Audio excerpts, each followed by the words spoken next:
Hello friends, मैं doctor Upasana Tyagi welcome करती हूँ आप सभी का अपने YouTube channel doctor mom remedies में। वीडियो स्टार्ट करने से पहले happy Diwali to you all.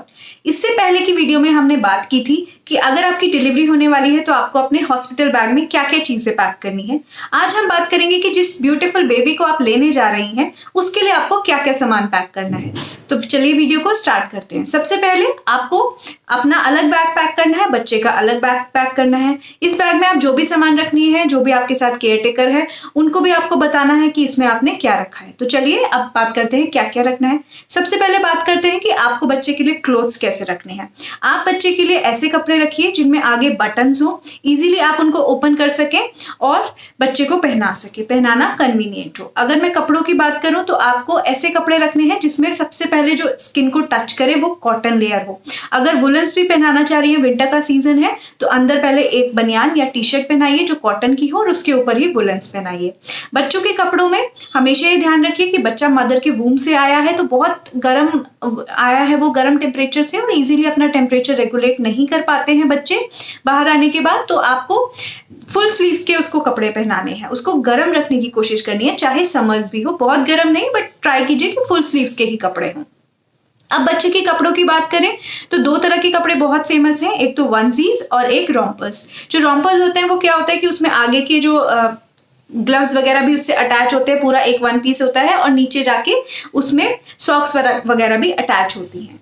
और रोम्पर्स की बात हो गई। अगर वन सीज की बात करूं तो वन सीज में क्या होता है कि जहां पे बच्चा डाइपर पहनता है उस एरिया में बटन्स होते हैं, आप वहां से खोलकर बटन जो है डाइपर्स वगैरह चेंज कर सकते हैं। मैंने दोनों परचेज किए थे। अगर मैं अपने एक्सपीरियंस से बताऊं, मुझे दोनों ही पसंद नहीं आए, क्योंकि जो वन सीज होते हैं उसमें क्या होता है, जब आप बच्चे को गोदी लेते हैं तो डाइपर वाले एरिया पे काफी प्रेशर पड़ता है क्योंकि वो ऊपर उठ जाता है पीछे से, तो वो मुझे पसंद नहीं आया। और दूसरा रोम्पर्स मेरे हस्बैंड को पसंद नहीं आया क्योंकि उन्हें ऐसा लगता था कि आपने बच्चे को जैसे बांध दिया है। इस तरह के कपड़े हैं, बहुत सुंदर होते हैं, तो मैं लेकर गई थी हॉस्पिटल बैग में, बट मुझे बिल्कुल यूजफुल नहीं लगे। इसके अलावा मैं ये आपको एडवाइस करूंगी, आप ऐसे कपड़े लीजिए जिसमें नीचे का बॉटम अलग हो, ऊपर का अपर अलग हो, फुल स्लीव्स का हो और आगे बटन्स हो, कॉटन का हो अगर समर्स है, और विंटर में कॉटन का हो और उसके ऊपर आप वुलन्स पहना सकती हैं। आगे बात करें तो आपको बच्चे के लिए एक पूरा पेयर लेना है जिसमें उसके कैप हो, मिटन्स हो, मिटन्स मतलब जो हाथों पे पहनते हैं, और नीचे की सॉक्स होती हैं उसमें। इवन अगर समर्स है तो भी आपको ये बच्चे के लिए लेना है, कॉटन के होते हैं, वो बहुत सुंदर पेयर्स आते हैं और बहुत चीप होते हैं, ज्यादा महंगे नहीं होते। आप ये जरूर मंगा के रखिए। जब बच्चा होता है मदर वूम से बाहर आया है तो उसका बाहर आके वो थोड़ा कंफ्यूज हो जाता है, तो वो क्या करता है, जनरली बच्चे अपने फेस वगैरह को स्क्रैच कर देते हैं, बच्चों के नेल्स होते हैं, तो उससे बचने के लिए आप बच्चों को मिटन्स पहना सकती हैं। दूसरा आपको क्या, आप नेल कटर वगैरह भी रखिए इस बैग में। अगर आप चाहें तो नेल कटर से आप बच्चे के नेल्स कट करा सकती हैं, वो नर्सेज वगैरह से। मैंने पर्सनली नहीं कराया था क्योंकि मुझे लगा था बच्चा बहुत सॉफ्ट है तो मुझे ये सब नहीं कराना, इसलिए मैंने मिटन्स बनाए थे। आगे अगर मैं बात करूं, अगर आप कोई प्रोडक्ट बच्चे की स्किन पे यूज करना चाहती हैं, किसी भी ब्रांड का आप ले जा सकती हैं। मैं सीबामेड का ले गई थी, वॉश ले गई थी, बॉडी लोशन लेकर गई थी, पाउडर लेके गई थी, बट मैंने कुछ भी यूज नहीं करा 15 डेज तक। तो वो आपके ऊपर है, आप किस कंपनी का यूज करना चाहती हैं। उसके बाद अगर हम बात करें तो बच्चे को आप डाइपर्स पहनाना चाहती हैं या क्या, तो मैंने डाइपर्स नहीं पहनाया था बच्चे को। अगर पहनाना चाहती हैं तो पैम्पर्स के न्यूबॉर्न डाइपर्स आते हैं, बहुत अच्छे हैं, आप वो ले सकती हैं। टेप स्टाइल लीजिएगा, पैंट स्टाइल नहीं, क्योंकि शुरू में बच्चे को आपको टेप स्टाइल पहनाना है 3 महीने तक, और उसके बाद आप पैंट स्टाइल पहना सकती हैं। तो अगर मैं अपनी बात करूं तो मैं तो क्लॉथ की नैपीज लेकर गई थी क्योंकि मैं इतने छोटे बच्चे को डायपर नहीं पहनाना चाहती थी, और हॉस्पिटल में तो बिल्कुल भी नहीं।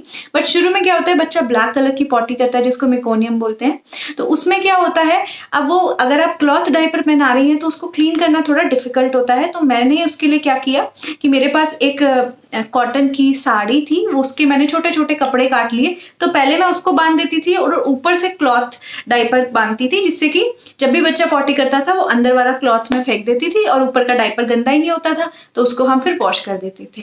मैं 15 पेयर्स लेकर गई थी क्लॉथ डायपर के।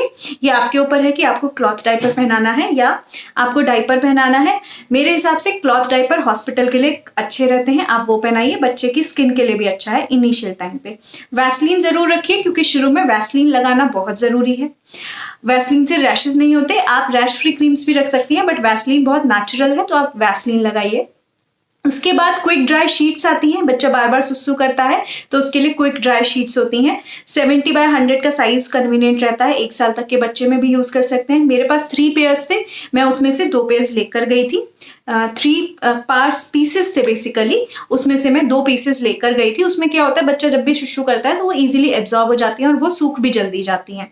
उसके अलावा आप बेडिंग ले जा सकती हैं, बच्चे को पालने वगैरह अगर हॉस्पिटल में मिले हैं तो अच्छी बात है, अदरवाइज आप अपना एक गद्दी जैसे जो आते हैं वो ले जा सकती हैं। मैं एक गद्दी लेकर गई थी, वही मुझे काफ़ी रही 3 दिन के लिए, मुझे कुछ और चीज़ की ज़रूरत वहाँ पर नहीं लगी। उसके अलावा अगर मैं बात करूँ, आप बच्चे के लिए टॉवल्स रखिए।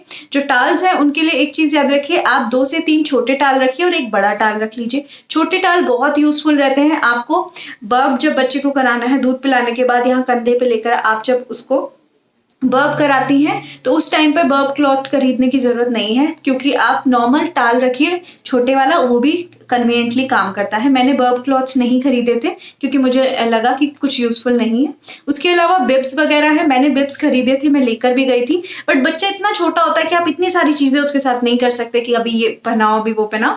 तो नॉर्मल आप छोटे टॉवल्स रखिए, जस्ट जब बच्चा आपको लग रहा है स्पिट अप करने वाला है, उल्टी कर रहा है, तो उस टाइम पे आप उसको यहाँ पे दूध पिलाते हुए यहाँ पे लगा दीजिए। उसको बर्प क्लॉथ की तरह भी यूज कर सकते हैं, 3-4 इसलिए रख लीजिए।